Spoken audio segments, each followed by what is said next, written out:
This is Gary Atencio with CNTV, and today we're in New York. I'm here with Eagle Feather Capital Partners. They're offering a private equity investment opportunity focused on distressed real estate while leveraging a unique strategy for collateral, enabling them to generate returns for their investors.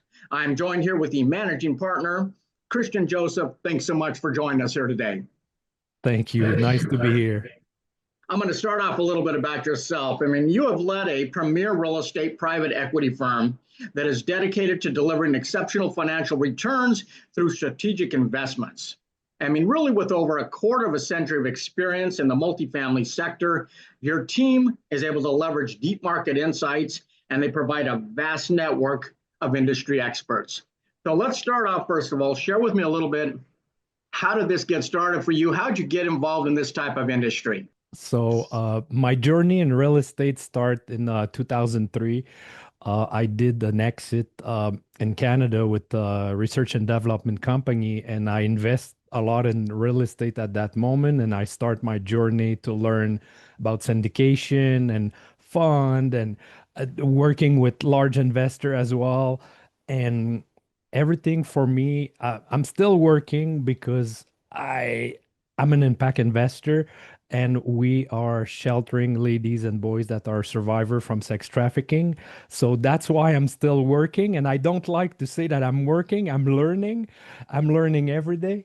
And I enjoy what I do. And with our next fund, Feather Capital Partner, is a massive fund. We intend to raise about $20 billion to buy defaulted notes across US. And again, even my investor, they can pledge a percentage on their benefit to help me in my mission. And we're a bunch of partner, but also friend in life. And it's a great team. That is a great concept. I mean, not only is your financial mind in it, but your heart's in this as well. CJ, Yeah. it seems time is of the essence right now.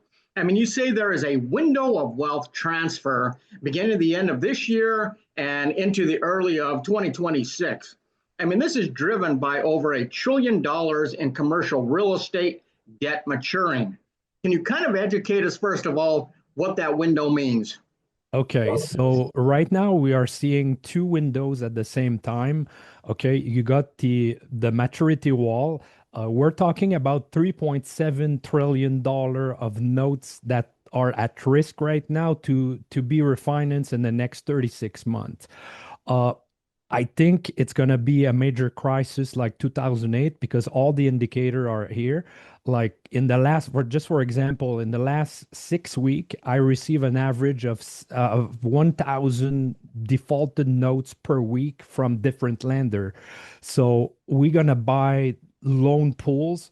We pay cash at anywhere between 10 cents and 35 cents in a dollar, and we're going to refinance later. But there's a massive amount of people that are not able to refinance for different reason, but the main reason is they did a bridge loan during COVID, and the new loan at the loan was anywhere between 3 and 4%, and now it's like more in the 7-ish. And even the new mortgage, the new loan, the rent doesn't cover that loan at all. So they need to inject money, put more equity.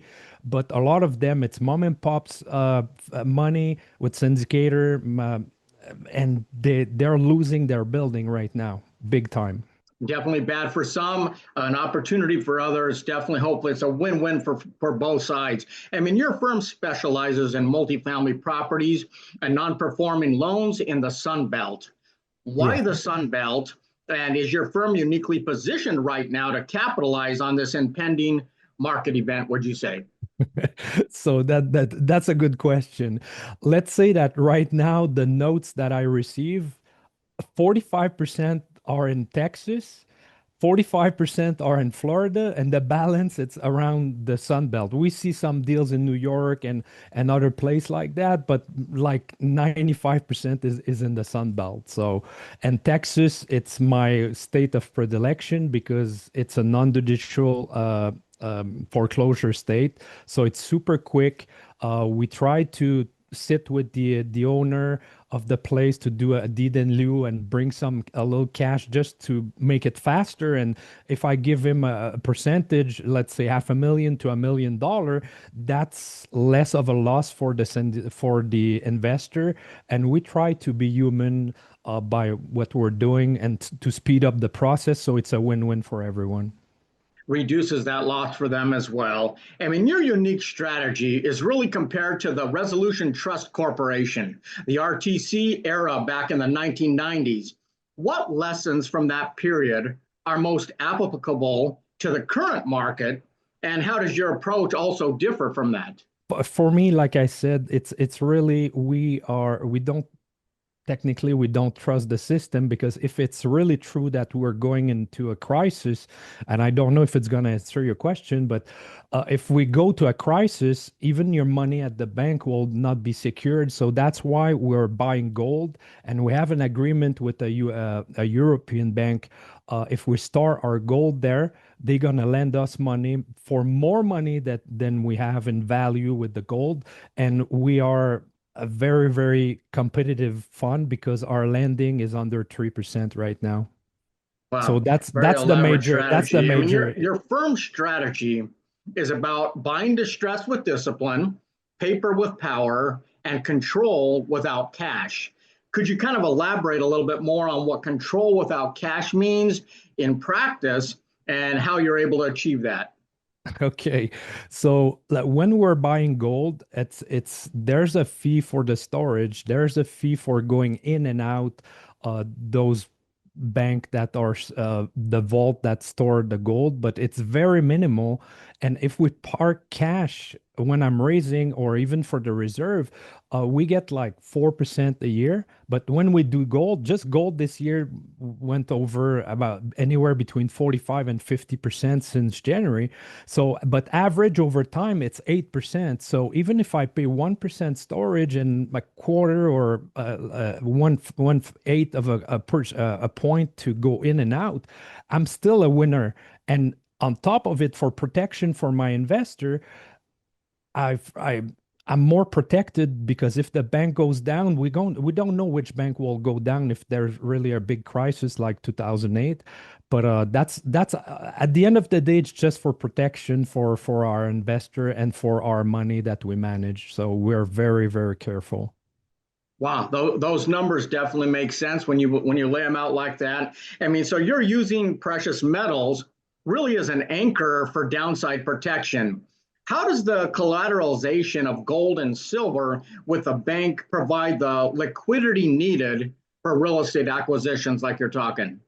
Okay, so those bank that we have an agreement with one bank, but there's several other that wants to work with us. But because we buy a large amount of gold at discount, because the people that produce gold, they want to sell their gold in a big chunk. When you buy a lot of gold at the same time, you got a nice discount, a few percent. But we're making money everywhere. That at the end of the day, that's it. But they use that gold to. We have an agreement with the bank to not bring out the gold for at least 1 year so they are able to collateralize that gold like we do ourselves also, because our reserve, it's in a separate account, and the reserve, we are able to do Bitcoin mining with people that has no risk. The risk litigation is the main point. We don't want to lose the money of our investor, because we have a lot of money ourselves in the deal too. But it's all about leveraging everything. Like we leverage the gold. We are doing Bitcoin, and the guy who does Bitcoin with us, he has an average return in the last 15 years at 72% per year. So it's all stuff like that. We have other ways to leverage our what's the name? The everything, in fact, from the HVAC contract service provider, like we leverage everything. That's why we're making money everywhere. So Wow. I mean, minimally, this is a dual engine approach. We're talking precious metals and real estate. As the structure allows for both value creation and downside protection, I mean, that's got to be kind of a breath of fresh air for some of these investors. What has been some of the feedback when you're able to share this with them? Look, it's just the tip of the iceberg that you know, because everything else we need an NDA to to secure our stuff because it's a unique proposition. Look, I surround myself with the best in the industry. So I have one of the founder of BlackRock on my team. I have several billionaire on my team and quantum mathematic guy, like quantum analyst, like the best in the field. And I share everything. It's a teamwork and we're making money on the volume. So when I approach like it's hard these days to raise money from retail, like like in accredited investor, let's say healthcare provider, like, but when we're talking to family office, big institution, or very, very super sophisticated people, they say like, wow, we never saw that. And on top of it, your mission, we are all in. It's like everyone wants to work with us. Like it's Investing you can feel good about. I mean, everybody's got to love that. CJ, you have explained how this works. But first and foremost, people invest in people. I mean, how does your firm, with 25 plus years of experience, really with a vertically integrated approach, really give you guys kind of a competitive edge right now, would you say? that's a really, really good question. I love that question. And I even did a social media video about that. People, when they have money, they're target. Okay. I don't want to say that I'm a target, but I've been everyone is trying to pitch me their project, but I always say to people, connect with the people first. It's so important. Like people that are super sophisticated, they don't want to be richer. They want to invest in something that's it's meaningful. And we need like I'm gonna give you an example. I was in the Hamptons last week, and I met a guy on Tuesday that do coal extraction, steel, stainless steel, and everything. Super great guy. We spend an evening together with a super small group, like 11 people, and like 4 days later, I met another guy at another event. He does coal too. I said, "Hey, I need to connect you together." And the next day, we were on a yacht in New York here, and the guy arrived. I said, "Hey, that's the guy I want to introduce you to." And the guy started laughing. He said, "We are partner." But just by having the intention to put those two people together for and asking nothing in return, that's the true networking. And we need to connect first with people. We need to share value. We need to share our knowledge. We need to share our network, and we need to share our value also. So at the end of the day, the most important thing to raise money, it's to connect with people and never pitch. That's my magic touch. Absolutely. Like you said, these folks are not looking just to make a dollar out there. They're looking at the bigger picture. They're Yep. looking at a vision. What can I do to help everyone? So that's a very powerful network. Your Yep. firm can acquire distressed notes at deep discounts. We're talking 30 to 70 cents on the dollar. How do you identify these opportunities? And is there an exit strategy always in mind when you're doing something like that? Okay. Because we were there in 2008, uh, and Mitch, my main partner, my good friend, he was doing the same thing, the crisis before in the 90s. We have experience, and the lender, they know us. So I receive phone call every day from SEC lawyer, real estate lawyer, and bank lenders. They're they want to get off their balance sheet those loans very, very, very fast. And the edge that we have compared to institution, we can close in 48 days, 48 hours. So we're super quick, but the deal are coming naturally through us, even from Freddie and Fannie Mae.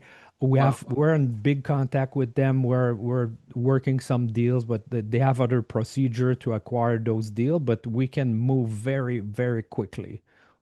That's very impressive. I mean, this is a complex, multifaceted approach, really. FDIC liquidations, cash flowing businesses if needed, internal options desk. I mean, there's many moving pieces. What Yeah. is the strategic advantage of this type of diversification for your limited partners, would you say? It's all about protection, also protection of the capital, but it's in 2008, for example, we didn't have those tools to make money. So right now, like talking about the exit, there's tokenization. We can tokenize everything, sell it in small part, do a Reg A instead of a Reg D. There's multiple ways to do money when you're creative, but AI and the technology and the new platform are phenomenal.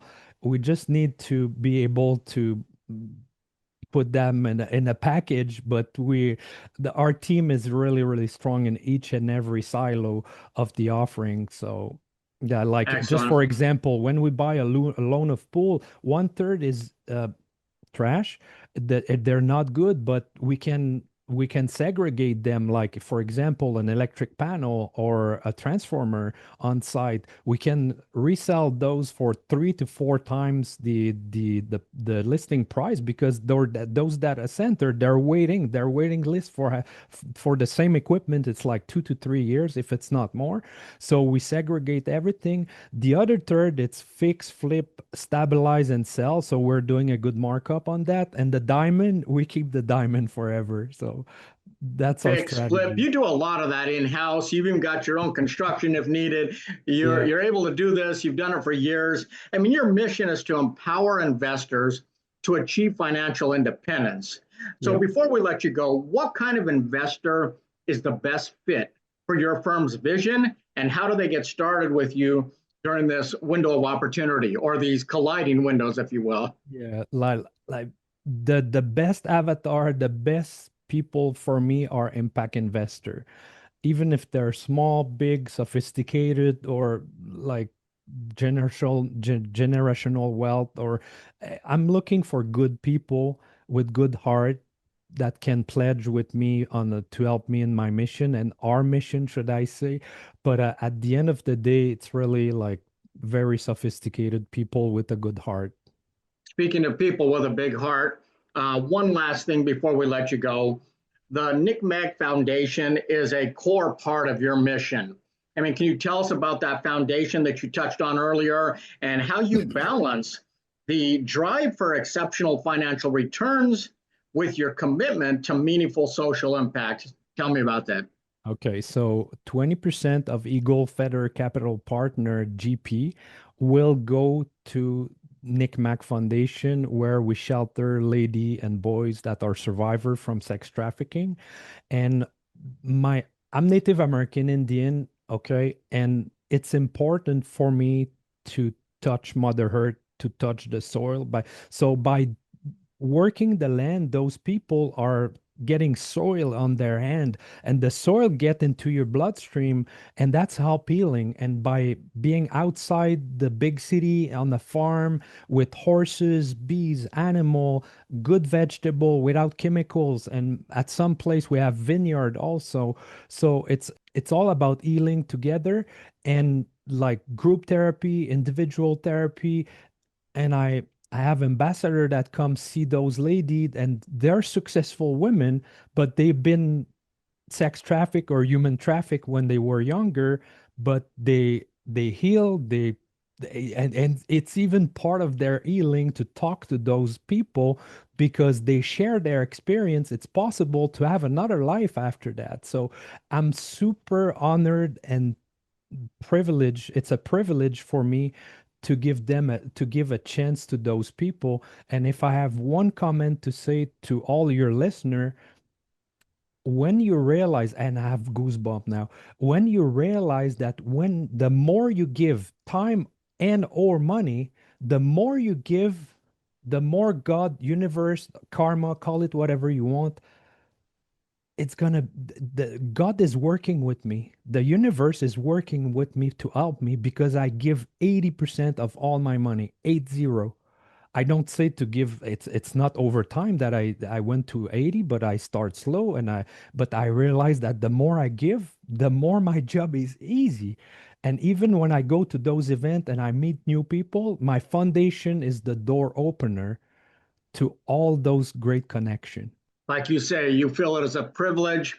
Well, it's definitely been a privilege to bring this to my audience. I hope we get to meet in person sometime and Yeah. do some more work in the future. I'd love to help you spread the message out there. I mean, obviously, ultimately, your vision is beyond financial gains as Yeah. you commit a significant percentage of your profits to support these women, children, survivors of sex trafficking. I think it's a great story. Viewers, let's take a look at the bottom of the screen right there. What you're going to see is their website and really their contact information so you can learn more how they empower investors to achieve financial independence while aligning a vision of transformative real estate and social good. You can join them today in building wealth and making a lasting difference. Once again, that is Eagle Feather Capital Partners, aligning an investment with social impact. This is Gary Atencio with CNTV. And if you don't know, now you know.